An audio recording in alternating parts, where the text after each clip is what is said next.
Ma'am, this area is for authorized personnel and invited family only. Your name is not on the list. I'm going to have to ask you to leave. The words, slick with the unearned authority of a brand new second lieutenant, cut through the somber quiet of the Memorial Grove.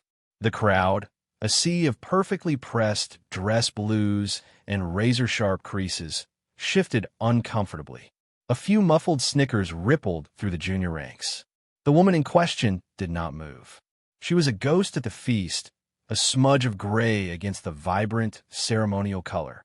Her simple charcoal pantsuit was clean but worn, her low bun of salt and pepper hair was tidy but severe, and her face was a roadmap of seasons and worries that no parade ground could ever produce. She held no purse, no flowers, only an unnerving stillness. She simply stood at the edge of the manicured lawn, her gaze fixed on the flag-draped casket resting on its bier before the stage. Lieutenant Davies, pleased with the attention his crisp pronouncement had garnered, puffed out his chest. "Did you hear me? This is a memorial for a decorated officer, Colonel Miller. It's a solemn occasion, reserved for those who knew and served with him. Not for onlookers. The insult, wrapped in the guise of procedural necessity, hung in the air. The woman's silence was his canvas, and he painted his superiority upon it with broad, arrogant strokes. But the woman offered no reaction. Her focus remained unbroken. Her breathing was even, her posture relaxed yet rooted to the spot, a posture of such profound patience it was in itself a form of defiance. It was the calm of a mountain waiting for a storm to pass. She did not look at him. She did not acknowledge the ripples of amusement in the crowd. She simply watched the honor guard, her eyes tracing the precise, practiced movements of their drill, her expression unreadable. It was this absolute lack of response that seemed to infuriate the lieutenant more than any argument could have. He saw a stubborn, disrespectful civilian who had wandered into a sacred space. But General Marcus Thorne, standing in the back row near a sprawling oak tree, saw something else entirely. He saw the way her feet were planted, not shoulder-width apart in the classic military style, but in a slightly offset marksman's stance, a subtle distribution of weight that spoke of decades spent on unstable ground. He saw the way her eyes didn't just look, but scanned, cataloging every detail of the environment from the wind's direction to the position of the security personnel. He saw a professional at rest, and as the first mournful notes of taps began to echo from a lone bugler, the general felt a cold knot of recognition tighten in his gut. If you believe that true respect is measured not in words, but in unwavering loyalty, type Guardian below. Lieutenant Davies took another step toward her, his hand instinctively moving toward his hip, a theatrical gesture of enforcement that was utterly absurd in this context. "Ma'am, this is your final warning. You are disrupting a military ceremony. Show some respect for the dead and remove yourself from the premises immediately." His voice was louder now, a performance for the senior officers he imagined were watching and approving of his diligent gatekeeping. The woman finally, slowly, turned her head. Her eyes, the color of a winter sky, met his for the first time. There was no anger in them, no fear, no pleading. There was only a quiet, profound weariness, the look of someone who had explained the inexplicable too many times and had long since given up the effort. She didn't speak. She simply gave a single, almost imperceptible shake of her head, a gesture so small it was less a refusal and more a statement of fact. She was not leaving. This quiet denial, this utter lack of deference, was a direct challenge to Davies' fragile authority. He was a product of the academy, a place where procedure was God and the uniform was a holy sacrament. This woman, with her civilian clothes and her silent refusal, was an anomaly, a variable he could not compute. In his world, respect was demonstrated through adherence to protocol, through shouted salutes and polished brass. Her silent vigil felt like a mockery of it all. He saw her as an intruder, a tourist of grief, someone who had no right to share in this carefully curated moment of institutional sorrow. The attendees, caught between the lieutenant's escalating aggression and the woman's immovable calm, looked away, focusing on their polished shoes, the distant horizon, anything but the uncomfortable confrontation unfolding at the edge of their solemn gathering. Their complicity was a wall of silence that isolated the woman completely, leaving her to face the young officer's righteous indignation alone.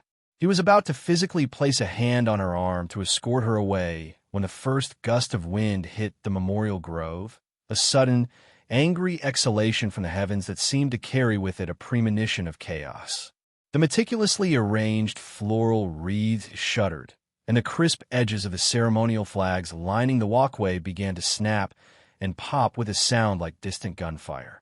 Davies paused, momentarily distracted, his assumptions about the world as stable and orderly as the rows of white chairs before him. He did not know that the true measure of a person is often revealed not in moments of calm ceremony, but in the sudden, unscripted arrival of a storm. He did not know that he was attempting to remove the one person in attendance who truly understood the nature of unpredictable threats, the one person who had stood beside Colonel Miller in places where the wind carried not leaves, but the shrapnel of incoming mortars. Her stillness was not disrespect. It was the practiced calm of a lifetime spent waiting for the inevitable to happen and knowing exactly what to do when it finally did. Her presence there was not an intrusion. It was the final post of a silent, unending watch. The wind was no longer a mere gust. It was a physical presence, a malevolent force that tore through the grove with a low, predatory howl. The sky, a placid blue only moments before, had curdled into a bruised, slate gray. The flag on the central flagpole, the magnificent garrison flag reserved for occasions of the highest honor, began to thrash wildly. It was a beautiful, terrible sight, the 50 stars and 13 stripes convulsing against the darkening sky. The 2 young airmen of the honor guard, tasked with managing the flag during the ceremony, struggled to control the halyard.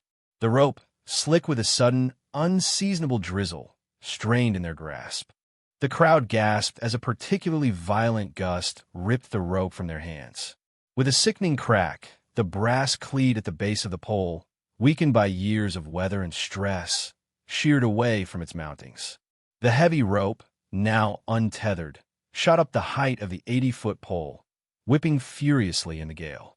The great flag, the sacred symbol of the nation Colonel Miller had died to defend, was now held only by its upper shackle. It billowed out horizontally, a captured sail on a storm-tossed mast, the fabric groaning under the immense strain. It was a moment of pure, symbolic horror.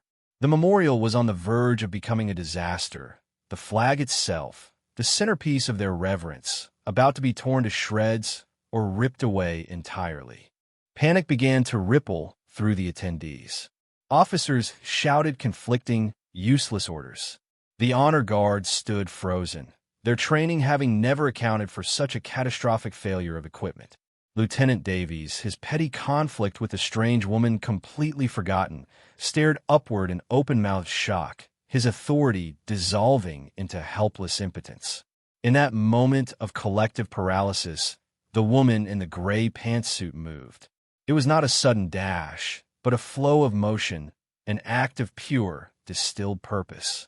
She moved with the unhurried urgency of a master craftsman approaching a complex problem. 3 steps brought her to the base of the flagpole.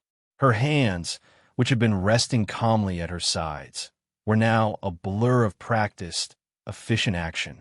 She ignored the flailing, untethered end of the halyard. Instead, her eyes were fixed on the backup rope, the secondary halyard that ran parallel to the main one, thankfully still looped on its own, smaller cleat. Her left hand shot out, not grabbing the rope, but guiding it, feeling its tension, its rhythm within the storm.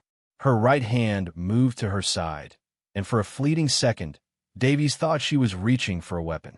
Instead, from a small, almost invisible pocket sewn into the seam of her slacks, she produced a small, weighted object.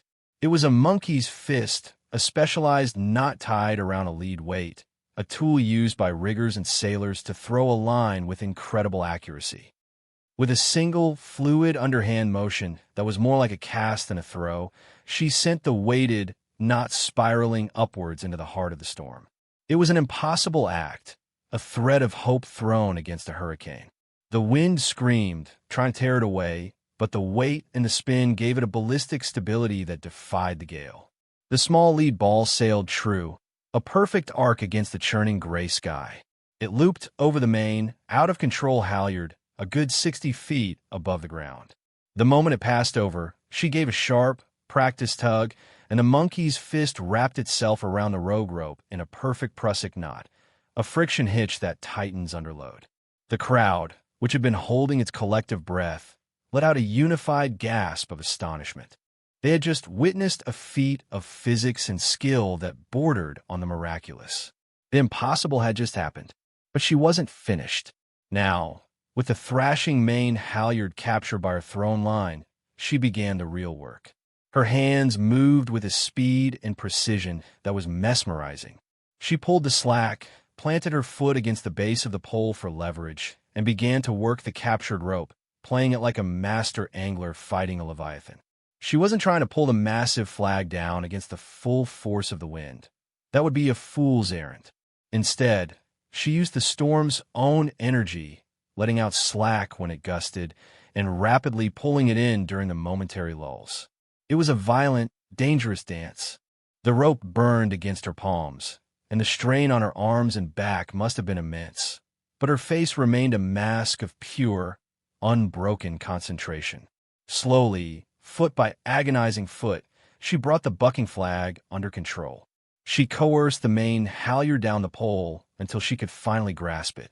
Then, with the rope securely in her grip, her hands wove a pattern of impossible complexity around the remaining cleat and the base of the pole itself. It was a knot no one there had ever seen, a beautiful, intricate web of loops and hitches that distributed the immense load across a dozen different points of contact. When she was done, she gave a line of final, authoritative tug. The great flag, which moments before had been on the verge of destruction, now held firm.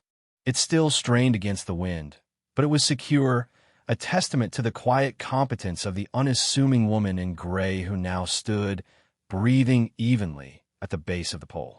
A deafening silence fell over the memorial grove, a silence far more profound than the earlier somber quiet. The only sound was the wind howling in the trees and the resolute flapping of the now secured flag. Every eye, from the lowest airman to the highest-ranking officer, was fixed on the woman, their expressions a mixture of awe, confusion, and dawning, shame-faced respect. Lieutenant Davies stood completely frozen, his face pale, his mouth still slightly agape. The world of checklists and regulations had just been shattered by an act of pure, undeniable skill. The words he had spoken to her moments before, disrespectful, onlooker, remove yourself, now echoed in his own mind as the hollow pronouncements of a fool. General Marcus Thorne stepped forward from the shade of the old oak tree. His movements were deliberate, each step landing with the weight of his 4 stars and his 40 years of service. The crowd, which had been a disorganized collection of stunned individuals, instinctively parted before him, their bodies forming a pathway from the back of the grove to the flagpole at its center. The general's face was carved from granite, his eyes fixed not on the secured flag, but on the woman who stood calmly beside it.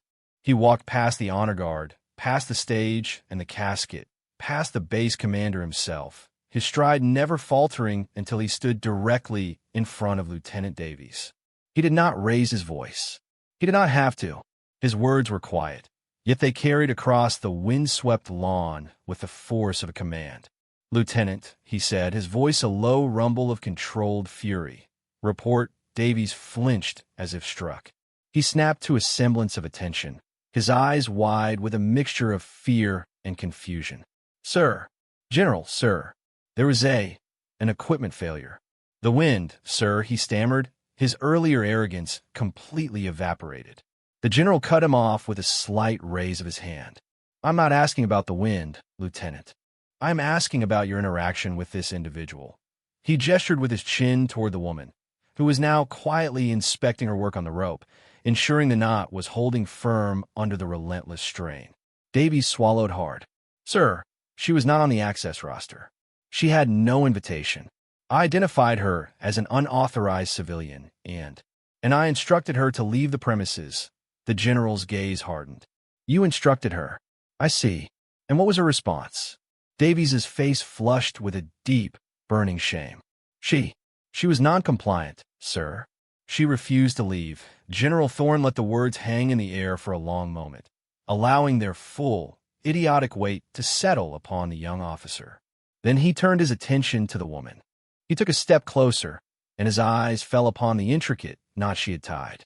It was a work of art, a complex masterpiece of tension and friction, a braid of rope that was both brutally strong and elegantly efficient. He had seen a knot like that before. He had seen it in the dust-choked mountains of Afghanistan, securing a comms antenna to the skid of a Black Hawk during a hot extraction. He had seen it in the humid jungles of the Philippines, lashing a stretcher to a winch cable in the middle of a typhoon. He had seen it tied by the same steady, calloused hands that belonged to the one person Colonel Miller had trusted above all others when the world turned to chaos. The general's expression softened, the hard lines around his eyes easing into something that looked like profound reverence. He turned back to the assembled crowd, his voice now rising, imbued with an authority that commanded absolute attention. "The service is halted," he declared. The words shocked the attendees more than the storm itself. Halting a memorial service was unheard of, a breach of the most sacred protocol. "Before we continue to honor Colonel Jacob Miller," the general announced, his voice booming across the lawn, "it seems a lesson in honor is required for some of us here today." He leveled a glacial stare at Lieutenant Davies, who looked as if he wanted the wind-torn earth to swallow him whole. Then, the general's eyes swept across the entire formation, a silent indictment of their collective, passive judgment. "For the last 10 minutes," he continued, "you have stood here and watched a young officer, in a profound display of ignorance, attempt to remove a guest from this ceremony. You watched him judge her by her clothes, by her age, by the fact that her name wasn't on his little list. You assumed, as he did, that she was an outsider, a nobody. You assumed she did not belong." He paused, letting the accusation sink in. "Assumptions are the luxury of peacetime. They're a cancer in a profession where misjudgment can cost lives." Colonel Miller knew that better than anyone. He then turned his full attention back to the woman, who had finished her inspection of the knot and was now standing with that same unnerving calm, as if she were merely waiting for a bus. The general's voice dropped, becoming softer, more personal, filled with a deep well of respect. "This woman's name is Master Sergeant Eva Rostova," he said, the words landing with the impact of a physical force. A murmur went through the crowd. A master sergeant? The rank was respected, of course, but it didn't explain the general's extraordinary deference. "But that title," the general continued, "is a placeholder, a line on a form. It tells you nothing about who she is." To the men and women of the 24th Special Tactics Squadron, she was known simply as the Weaver. To the operators in Task Force 141, she was the Rigger, and to Colonel Jacob Miller, the general's voice cracked with emotion for the first time, for 3 brutal tours in places you will never read about in a newspaper, she was his guardian angel. The revelation washed over the crowd in a wave of stunned silence. The 24th STS, Task Force 141. These were not units you talked about. They were legends, ghosts who operated in the deepest shadows of global conflict. They were the tip of the spear, and this unassuming woman in the gray pantsuit was a part of it. The general then took a step toward Master Sergeant Rostova. He stopped directly in front of her. The 4-star general, a man who advised presidents and commanded armies, stood before the quiet NCO. And then, in a gesture that shattered every protocol in the book, he brought his hand up in a slow, deliberate, perfectly executed salute. He did not salute the rank. He saluted the woman. He saluted the legend. He saluted the quiet, demonstrated competence that had just saved them all from disgrace, the same competence that had saved his friend's life a dozen times over. The image was seared into the memory of every person present. The 4-star general, his uniform heavy with medals and authority, holding a rigid salute to the quiet woman in the worn civilian suit. Master Sergeant Eva Rostova did not salute back. She was not in uniform, and the rigid structures of military courtesy were a language she had long transcended. Instead, she met the general's gaze and gave a slow, single nod. It was a nod of acknowledgement, of shared history, of a grief too profound for parades or speeches. It was the quiet communication of two old warriors, and in its simplicity, it was more powerful than any formal exchange. The general held his salute for a long moment before crisply dropping his hand. He then turned back to the stunned audience. "Master Sergeant Rostova is not on your list, Lieutenant," he said, his voice once again hard as iron, "because her entire service record is classified above your pay grade. Her name does not appear on public rosters because the enemy she has fought, the same enemies who took Colonel Miller from us, still hunt for names like hers. Her presence here today, out of uniform, is not an act of disrespect. It is the highest form of operational security, a discipline she has maintained for 30 years. A discipline you have not yet begun to comprehend." He let his words hang in the air before continuing his impromptu lesson. "That knot she tied," he gestured to the base of the pole, "is called a Klemheist hitch, modified with a double figure-8 bend. It is a specialized rescue not used by pararescue jumpers to secure a line under extreme, unpredictable tension. It is not something you learn in basic training. You learn it at 5,000 feet, hanging from the side of a mountain in a blizzard, with a wounded man's life depending on your ability to tie it in under 10 seconds. You learn it because people like Colonel Miller and Master Sergeant Rostova are the ones who write the manuals, with their own blood and sweat. The story spread through the base like a wildfire fanned by the very winds that had precipitated the event. It was whispered in the barracks, discussed in hushed, reverent tones in the officers' club, and typed out in frantic emails to retired veterans who knew the names Thorne and Miller. The tale of the angel at the gate became an instant legend. They spoke of the impossible throw, the Rostova hitch as it was now being called, and the moment a four-star general halted a funeral to salute a ghost. The narrative was a potent cocktail of humility, mystery, and undeniable skill, a modern military fable that resonated deeply with a culture that, despite its love of ceremony, ultimately prizes one thing above all else: competence under pressure. Lieutenant Davies was a changed man. The public, soul-shattering humiliation he had endured could have broken him, made him bitter and resentful. Instead, it forged him. He was relieved of his ceremonial duties, a quiet, administrative punishment that was a far greater mercy than he deserved. For weeks, he wrestled with his shame, replaying his arrogant words, his blind assumptions, over and over in his mind. He realized his entire worldview had been built on a fragile foundation of superficial indicators: rank, uniform, protocol. Master Sergeant Rostova had demolished that foundation with a single, silent act of competence. He knew an apology was required, but the thought of facing her again terrified him. What could he possibly say? Finally, after gathering every ounce of his courage, he found out through the general's aide where she was staying, a small, unassuming room at the base's temporary lodging facility. He knocked on her door, his hand trembling. When she opened it, she was wearing a simple t-shirt and jeans, looking even less like the legendary operator the general had described. "Master Sergeant," he began, his voice cracking, I am here to offer my deepest, most sincere apology for my conduct. There is no excuse for my arrogance, for my disrespect. I was wrong, utterly and completely wrong." Eva Rostova looked at him, her expression unchanging. She simply listened, allowing him to purge his guilt. When he had finished his stammering, heartfelt confession, she was silent for a long moment. Davies braced himself for a tirade, a dismissal, anything. "We all have our blind spots, Lieutenant," she said finally, her voice low and even. "The important thing is to open your eyes. Colonel Miller believed in second chances. You should honor his memory by learning from this 1 inch." She then gave him that same small, quiet nod from the ceremony and gently closed the door.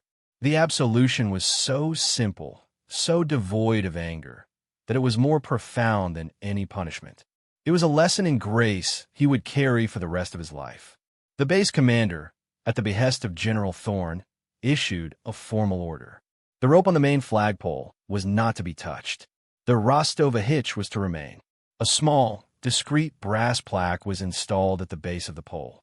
It read, "In memory of Sol Jacob Jake Miller. Let this knot remind us.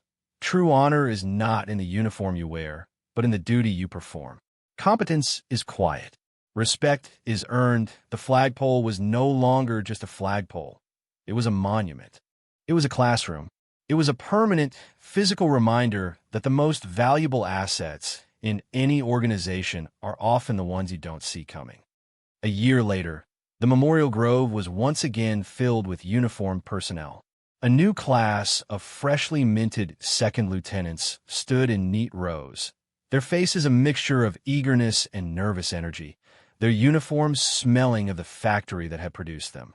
They were gathered at the base of the main flagpole for a mandatory lecture on leadership and professional ethics.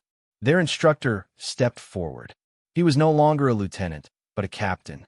His posture was still ramrod straight, but the arrogant stiffness was gone, replaced by a quiet, steady confidence. It was Captain Davies. He looked different.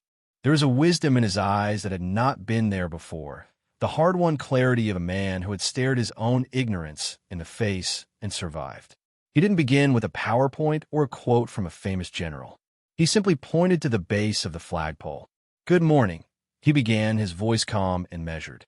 "Your first lesson in leadership will not take place in a classroom. It will take place right here. I want you to look at this knot." The young officers shuffled forward, their curiosity piqued. They saw the weathered rope, the intricate, powerful braid that had held fast against a storm a year ago. They saw the small brass plaque. "A year ago, on this very spot," Captain Davies said, "I made the single greatest mistake of my career. I mistook silence for weakness. I mistook civilian clothes for a lack of standing. I mistook quiet professionalism for disrespect. I was so focused on my checklist, on who was authorized to be here, that I failed to see the most authorized person of all." He then told them the story. He told it without sparing himself, recounting his own arrogant words, his blind prejudice, his utter failure to see what was right in front of him. He described the storm, the failure of the cleat, the collective panic. He described the quiet woman's impossible throw, her calm mastery of the chaos. He described the moment General Thorne halted the service and the profound, humbling lesson that followed. He told them about Master Sergeant Eva Rostova, the guardian angel who had honored her fallen commander not with words or ceremony, but with a final, silent act of duty. He made them read the plaque aloud. He made them study the knot. "Your job," he told the wide-eyed lieutenants, "is not to be a gatekeeper. It is to be a leader. And leadership requires you to see beyond the superficial. It requires you to recognize competence in all its forms. It demands that you listen to the quiet voices in the room, because they are often the ones who know how to hold the line when the storm hits. The most dangerous person in any unit is the one who thinks they have nothing left to learn." His lesson became a mandatory part of the base's officer orientation program. The story of the angel at the gate evolved from barracks gossip into institutional doctrine. It was a living parable, a constant reminder that assumptions were a poison and humility was a shield. The legend of Eva Rostova grew, but she herself remained a ghost. She never returned to the base.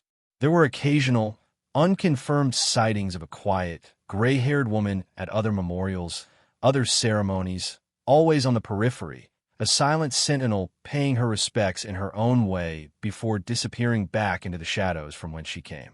Her legacy was not in a statue or a building named in her honor.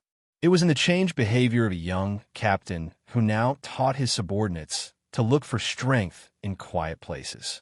It was in the thousands of officers and enlisted personnel who heard the story and began to look at the world a little differently, with a little more curiosity and a lot less certainty.